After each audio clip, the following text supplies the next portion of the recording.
Assalamualaikum warahmatullahi wabarakatuh. Kepada dosen yang terhormat Bapak Haji Hamzah Harun Al-Rashid LC MA dan Bapak Takdir Khair SPDI MPD. Perkenalkan, saya atas nama Nurniati dengan NIM 20900120063 di kelas PIOT B.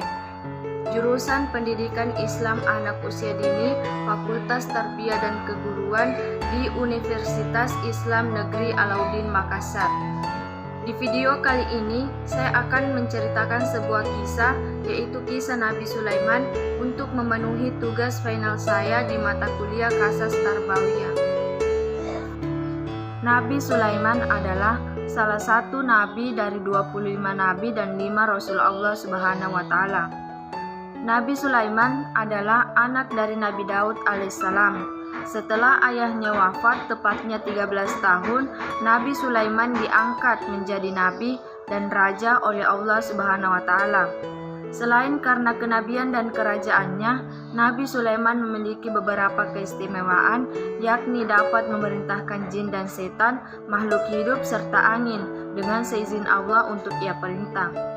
Nabi Sulaiman merupakan nabi yang paling kaya dan tidak ada satupun yang dapat menandinginya selain Allah semata. Nabi Sulaiman senantiasa memerintahkan kepada umatnya agar tetap menyembah Allah sebagaimana firman-Nya dalam Al-Quran. Fasda bima tu'maru wa'rid anil musyrikin. Maka sampaikanlah Muhammad secara terang-terangan tentang segala apa yang diperintahkan kepadamu dan berpalinglah dari orang-orang yang musyrik. Quran Surah Al-Hijrah ayat 94. Adapun kisah Nabi Sulaiman dengan semut. Salah satu mukjizat yang diberikan oleh Allah kepada Nabi Sulaiman yaitu dapat memahami bahasa binatang.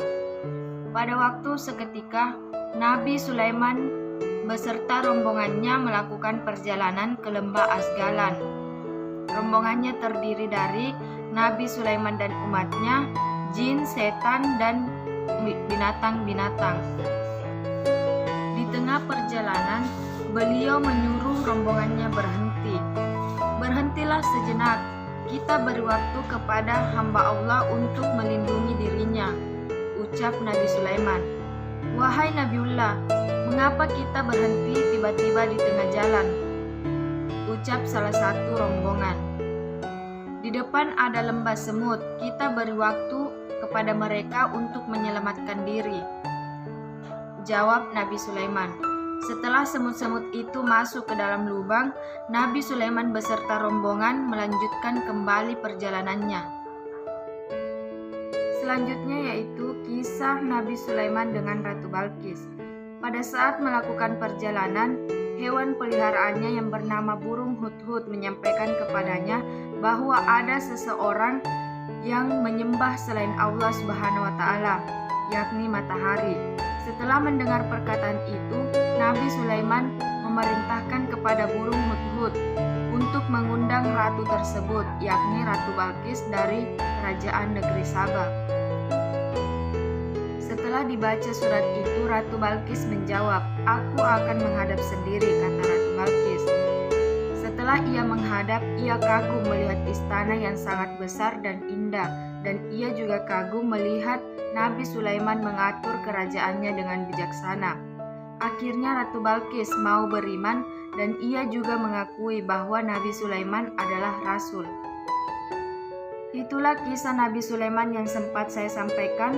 Adapun hikmah yang bisa kita ambil dari kisah tersebut, yang pertama yaitu meski banyak diberikan kelebihan oleh Allah Subhanahu wa taala, namun tidak lantas sombong dan lalai.